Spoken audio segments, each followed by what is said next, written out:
Uma pergunta que costuma assolar constantemente qualquer corpo estudantil consiste de, após anos de estudo e dedicação, experimentos probatórios e tentativas de se reforçar uma teoria, quando os portões para o mundo forem abertos e o indivíduo se vir forçado a os atravessar, vai-se ter o que é preciso para se exercer o que se aprendeu? Ou seja, suas capacidades estão de acordo com aquilo que o próprio indivíduo e os outros esperam? Após anos de estudo exaustivo, sob a sombra de um pai que havia sido aparentemente bem maior que ele em questões sociais e exercício da profissão, e com uma grande expectativa pairando sobre si, uma figura soturna no interior de seu castelo decide colocar seu conhecimento à prova. Puxando um de seus livros e se aventurando na tentativa de o fazer funcionar com seus conhecimentos arcanos, evoca um poderoso espírito da natureza, que, após evocado, chacota da personagem, atesta a sua incapacidade de o controlar e simplesmente some, deixando o estudante para trás com um amargo gosto de derrota na boca. Tudo que havia sido reforçado e no que se havia aprofundado durante anos parecia não ter qualquer significado, pois suas habilidades pareciam muito aquém do que deveriam. No rastro do que parecia ser um fracasso, tudo o que havia sobrado era o desespero de anos perdidos. Essa é uma das primeiras cenas do Doutor Fausto, uma tradicional história germânica, da forma como foi interpretada e transcrita por Johann von Goethe, ele mesmo um grande estudioso e intelectual. O livro consiste de um apanhado de referências histórico-culturais que vão desde o período clássico, referências às culturas do atual Oriente Médio e sua influência sobre seu tempo, até a sociedade do autor. Várias questões são propostas ao longo do livro, com um debate velado e alegórico sendo posto continuamente, enquanto o leitor permanece enganosamente sob a sensação de entretenimento. Um dos grandes assuntos levantados pelos intérpretes do enredo se trata do contrato faustino, em que se troca algo extremamente essencial pelo puro prazer desmedido. No entanto, a proposição inicial quase nunca é realmente discutida. Dr. Fausto trocou anos de sua vida e capacidade social pelo recolhimento dos estudos, ao fim dos quais tudo o que ele podia sentir era o fato de ser um farsante, acreditando que todo seu esforço não podia ser expresso em um único resultado, que ele não possuía a habilidade de transformar suas teorias em realidade e que isso fazia pensar ser um fracasso. Antes do drama contratual de Fausto, ele se vê diante do drama do potencial perdido, e isso o leva ao desespero, servindo como motor principal para o início da aclamada história, como foi contada por Goethe. Com seu início inspirado no livro de Jó, em Um Conselho no Céu, Mefistófeles, o vilão da história e encarnação do mal na figura de um demônio, pede permissão para intervir na vida do homem, para que possa colocar à prova até onde seu experimento podia ir. Tendo o pedido concedido, ele faz algo que na verdade parecia contra sua própria natureza, salvando a vida de Fausto, para não ter subtraído de suas mãos o prazer de ele mesmo acabar com ela. E, após uma conversa com sua vítima em potencial, enquanto o outro acreditava estar no controle da situação e do próprio Mefistófeles, o demônio fez aquilo que o mal melhor consegue fazer na literatura e em outras áreas. Ele seduz com promessas. Em não muito tempo de leitura, tem-se o desejo do personagem principal completamente metamorfoseado de uma vontade de uma vida baseada em ações concretas em uma vida de luxúria, prazer e réplica de sedução moral pela qual ele mesmo passou com seu aliciador. O drama do doutor passa não por uma frustração, seus desejos sendo percebidos como supérfluos, mas com sua perda moral gradual, em meio a várias ilusões e falsas aventuras que Mefistófeles o fornece. Isso gera um turbilhão de eventos suficientemente rápidos para que Fausto não tenha tempo para poder avaliar seu comportamento, ou os resultados vindos dele. O contrato selado foi feito na base da troca, e a troca em questão sequer é entre os dois personagens ao redor dos quais a história gira, e sim somente de Fausto consigo. Pelo bem das aventuras que ele queria viver tão intensamente, ele troca de forma deliberada toda sua capacidade intelectual pela ilusão de uma habilidade social que somente era exercida em seu malefício, apesar de muito bem disfarçada pelos truques do antagonista e seu companheiro de viagem. Mas, como uma história tradicional que pode ter percorrido séculos pelo continente europeu ou até além dele antes de ser cristalizado pela literatura, assim como ocorreu com os contos dos irmãos Grimm, Romeu e Julieta de Shakespeare e Dom Juan, retratado tanto por Molière quanto por Lord Byron, tratava-se certamente de um enredo com motivos morais para a reflexão do ouvinte, e, tal como a maioria massiva das outras histórias desse gênero, provavelmente teve suas raízes em histórias análogas, que carregassem as mesmas lições ou o mesmo desenrolar. Um outro viajante que também perambulava em busca de aventuras e que também enfrentava as consequências dessas era um pouco mais misterioso, bem mais poderoso, e apesar de por vezes se disfarçar como um, não se tratava de um humano. Odin era conhecido por sua inquietação, assim como por suas andanças. Contudo, ao contrário do personagem de Goethe, suas viagens envolviam também um desejo, só que bem mais profundo. Quando não andava pelos nove mundos para resolver problemas ou caçar por artigos maravilhosos, seu interesse constantemente o levava à busca pelo conhecimento, e um tipo tão profundo que sempre cobrava um alto preço equivalente em sua troca. Bem antes do Doutor das Terras Germânicas sequer pensar em seduzir a inocente Margarida, Odin já havia sido confrontado mais de uma vez pelo mesmo tipo de contrato. Um acordo era sempre fechado, com os custos pelo produto adquirido sendo devidamente pagos. Quando percebeu que seu conhecimento era limitado e o queria expandir, entendendo os eventos do passado ao visitar o poço de Mimir e pedir por um gole daquela água repleta de fatos arcanos, um dos seus olhos foi pedido como pagamento, e ele o entregou sem hesitar. Quando, sabendo do passado e do futuro, acreditou não ter poder o bastante para enfrentar os acontecimentos, procurou por um tipo de magia tão fundamental que estava longe do alcance até do Rei dos Deuses. Indo em busca das runas mágicas que serviriam para o seu propósito de adquirir mais poder, o que foi pedido foi ele mesmo, e Odin novamente não hesitou. O deus do combate do frenesi sabia bem qual era o valor da ação, e quando confrontado, agia rapidamente, principalmente se aquilo que estava em jogo fosse algo que ele desejasse profundamente. E conhecimento era com certeza uma coisa pela qual ele sentia um grande desejo. Dessa forma, mais uma vez, o pai de todos se encontrou diante do mesmo contrato mostrado ao Fausto, mas os termos ali encontrados eram diferentes. Quando se pedia que ele escolhesse entre sua capacidade social e a intelectual, não se perdia tempo para analisar a situação. A segunda resposta era sempre a certa. A questão é que, apesar dos grandes ganhos, sempre que algo novo era adquirido, outro muito importante era deixado para trás. Para beber do poço de Mimir procurando enxergar mais, ele optava por ver menos, e certamente, para alguém que tinha tantos eventos importantes ocorrendo nos seus arredores, não prestar atenção e, efetivamente, quais eram os fatos de seus agentes, ele estava de acordo com deixar pequenas coisas passarem. E por mais que aparentemente pequenas, tratavam-se de coisas que se acumulariam com o tempo, empilhando-se sucessivamente até que culminassem no evento escatológico da mais conhecida religião nórdica. Alguém tão astuto quanto o soberano dos Aesir cometeu seu primeiro erro ao se tornar, sob circunstâncias hoje desconhecidas, irmão de sangue de um deus trapaceiro que ele sequer sabia de onde apareceu, e permitir que seu juramento desse passagem e moradia em Asgard a Loki. Um novo erro foi cometido ao, descobrindo que esse grande enganador possuía filhos, os mandar levar à morada dos deuses para tentar tomar suas providências. Ceder o reino dos mortos a Hel deu a seus inimigos um exército. Prender Jormungandr no fundo do oceano, nos arredores do mundo, provaria no futuro que era inútil tentar domar um poder irrefreável. Amarrar Fenrir nas mais delicadas e fortes fitas já feitas mostraria que não se deve humilhar e trair os inocentes, principalmente quando esses podem se tornar monstros.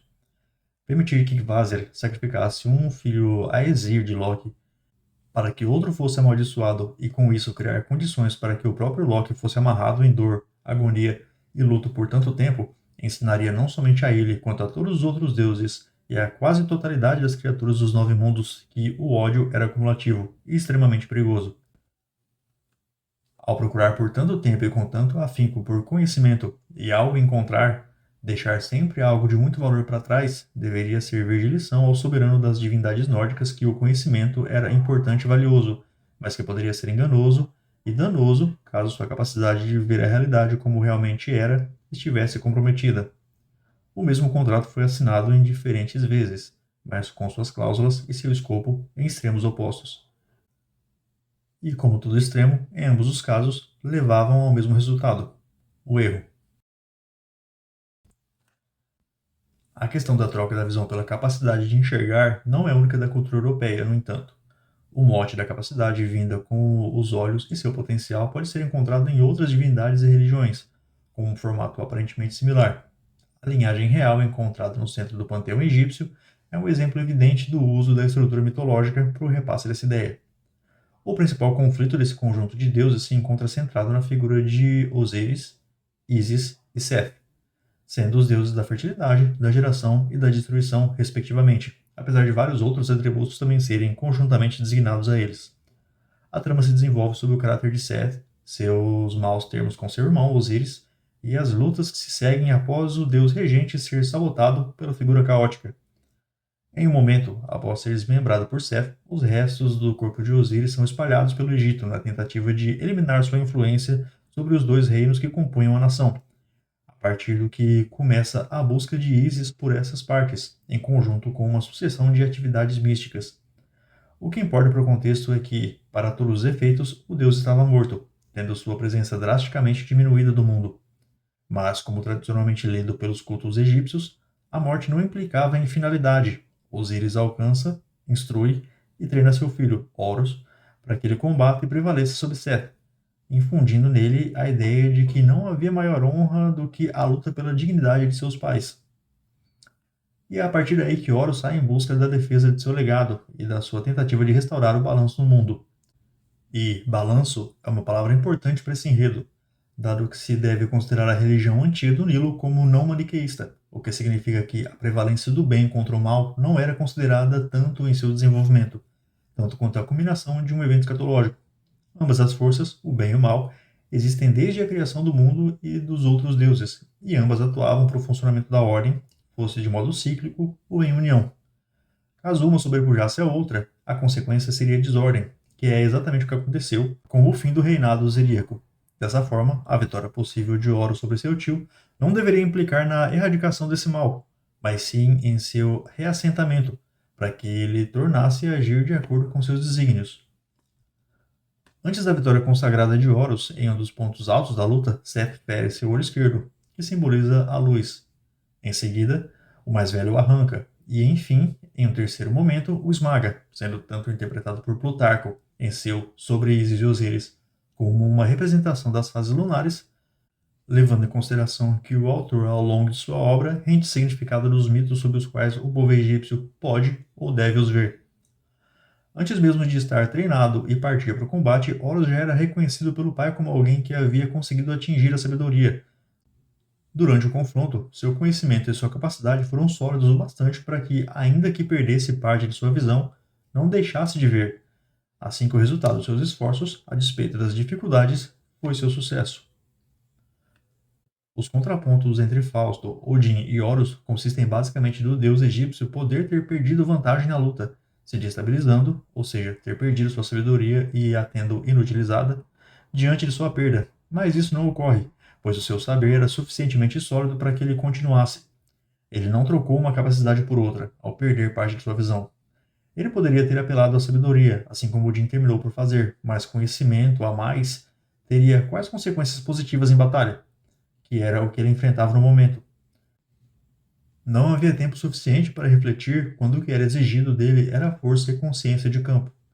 A habilidade que precisava para que alcançasse a sua vitória já havia sido assegurada durante seu treinamento, e não havia motivos para trocar por qualquer outra coisa no momento. Ele não se entregou à ilusão da busca com menos visão e mais sabedoria, reconhecendo que estava em um momento crítico, que chamava a ação.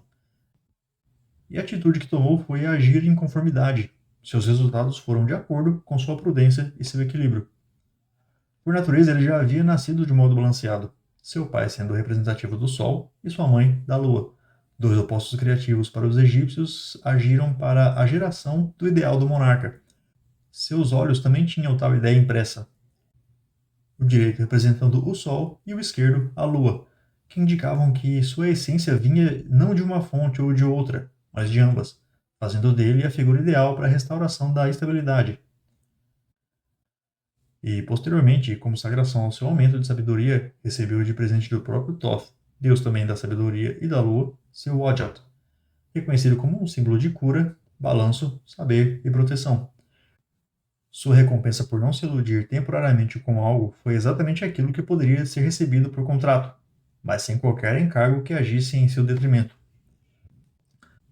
Só que, ao contrário do que pode parecer, prevalecer sobre Seth significava, como dito, não a sua derrocada, mas trazer novamente a ordem ao mundo. E ao provar que era ele quem deveria cumprir essa tarefa, Horus consolidou seu papel como herdeiro do trono dos dois reinos, tornando-se o novo monarca, em lugar de seu pai. A busca pela ordem era tão importante do ponto de vista místico-religioso para o povo do Nilo, que a figura do faraó reinante passou também a ser vista como uma encarnação do próprio Horus, o seu antecessor passando a ser visto como seu pai, Osíris. Da mesma forma que sua coroação espiritual não era executada somente sob os auspícios osiríacos, sim também de seu tio, Seth, assumindo a importância de ambos na subida do herdeiro.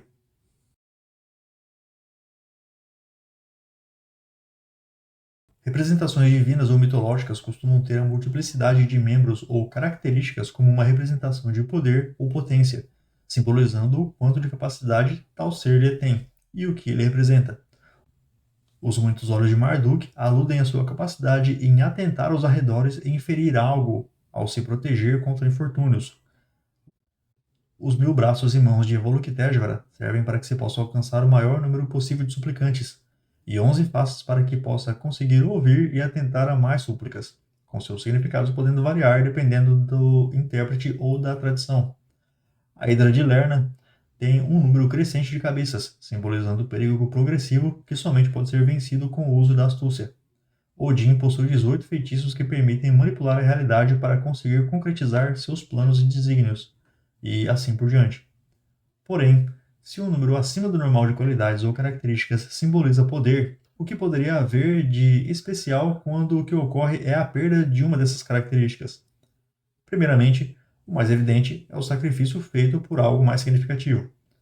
Ao se fazer uma troca por algo valioso, o que se executa era um tipo de investimento, dando-se o que se tem de melhor para que se possa colher resultados futuros que permitam a seguridade.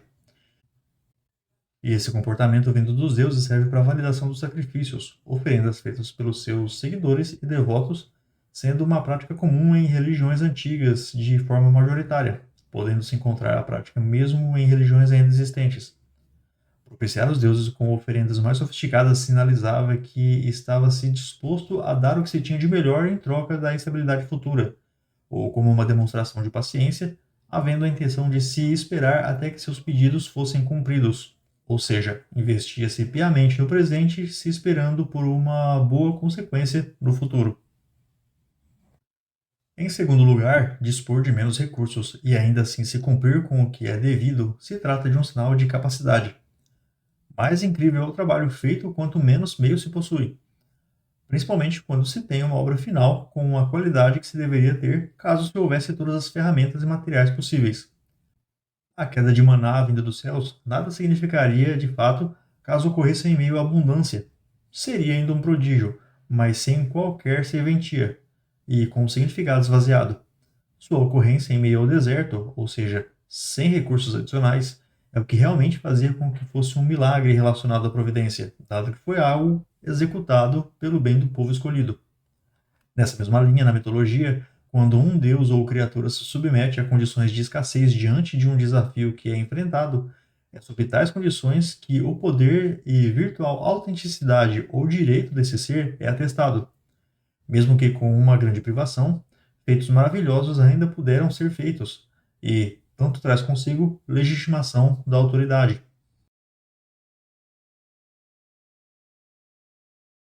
Não faltam histórias e anedotas que reforcem a ideia de troca intelectual e social. Uma das mais famosas se tratando do relato da invasão do general romano Marcelo à cidade de Siracusa, no século II a.C. O relato pode ser encontrado em Vidas Paralelas de Plutarco, que conta a biografia do general e, nesse episódio em específico, fala sobre como Arquimedes pereceu pelas mãos de um soldado romano por não se importar tanto com a invasão quanto com as ordens por ele dadas, permanecendo absorto em seu trabalho e se irritando por ser importunado. Arquimedes aqui aparece como a representação quase perfeita do conceito discutido, e o relato, seja ele histórico ou anedótico, aponta para o estereótipo do intelectual ensimesmado. Dessa forma, a apatia de Arquimedes com relação ao mundo externo e sua insistência em se manter em seu ambiente sem ser perturbado, a despeito de uma invasão, tenta elevar sua figura como um gênio que está além do alcance.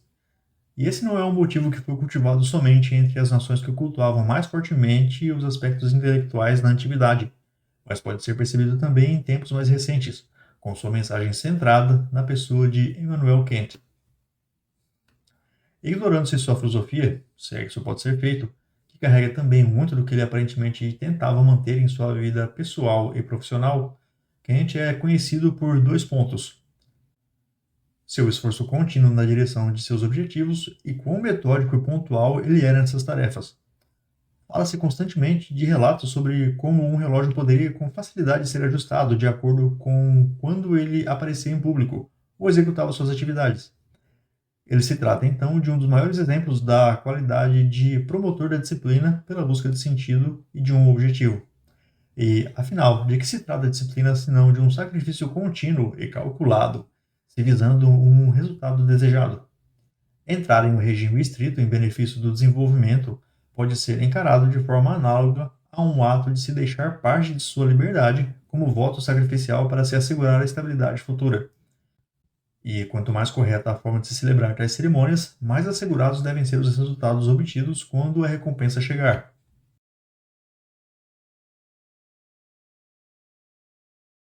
O desenvolvimento da ideia do intelecto sempre girou, ao longo dos séculos, nos arredores da ideia de que a vida orientada nessa direção deveria ser, de modo mandatário, uma a se sacrificar não apenas as habilidades sociais, como também, em consequência, partes consideráveis de sua própria vida social.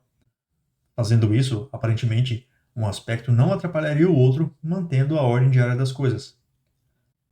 Em sua República, por meio de Sócrates, Platão sempre advoga pela moderação dos costumes, de qualquer meios que eles sejam. Ele sempre apela para que se tome um meio termo que auxilie na diminuição dos vícios advindos dos dois modos de vida distintos. Ele trata de pedir pela modéstia e moderação no consumo de álcool, contudo, pede o mesmo com relação ao gosto pela discussão pública e debates filosóficos, considerando quem se vale deles como meramente inflando seu ego, ou como um simples exercício lúdico para a própria diversão. Isso implica que ambos os estilos de vida são passíveis de trazer males, e que todos eles carregam em si o potencial de degenerar as qualidades e a ordem de um indivíduo por meio da falta de moderação. Contudo, a República em específico, ela mesma sendo um exercício filosófico sobre a natureza humana, apesar de certos esforços nesse sentido, não traz exatamente uma prescrição sobre como conduzir entre ambos os caminhos, de modo que eles ajam em conjunto pelo bem individual. Interpretações podem sim ser feitas com relação a isso, transformando, no entanto, a experiência do livro em um exercício filosófico estendido, demandando um esforço contínuo na direção de compreensão e interpretação do seu conteúdo. Mas essa seria também uma prática moderada? No fim das contas, certas ideias filosóficas, quando bem fundamentadas e corretamente divulgadas, sempre pareceram se embrenhar no íntimo do pensamento social, tal que seus membros não resistiam em tentar as implementar em suas vidas, majoritária e preferivelmente, se não demonstrassem precisar de uma mudança abrupta de paradigma. A leitura de filosóficos anteriores pode servir como experimento de realidade, quando o leitor se depara com a proposição de ideias sobre as quais já se vive, mas que não pareciam ser a tendência nos costumes da época em que apareceram. Com isso em mente, não parece ter havido tanto um esforço quanto um movimento no sentido de um regime conciliatório entre o social e o intelectual, uma maneira de os unir de forma balanceada, ainda parecendo consistir de um tabu. Ideias mais antigas sobre isso, entretanto, já foram propostas, apesar de seu conteúdo aparentemente místico. Horus, enfim, veio como um rei que propunha a luta pela harmonia das coisas, não se entregando a ilusões de trocas que não precisavam ser feitas e que não agiriam contra o seu juízo e contra seu destino. E levando a harmonia ao seu próprio pensamento, ele prevaleceu e foi coroado. Um de seus olhos simbolizando a unicidade e a clareza do sol, mas o outro da difusão e multitude da lua. Conclusões conseguidas ou não, a questão permanece. Existe uma forma efetiva de se conciliar o conhecimento intelectual com a habilidade social, obtendo-se um sem o sacrifício do outro?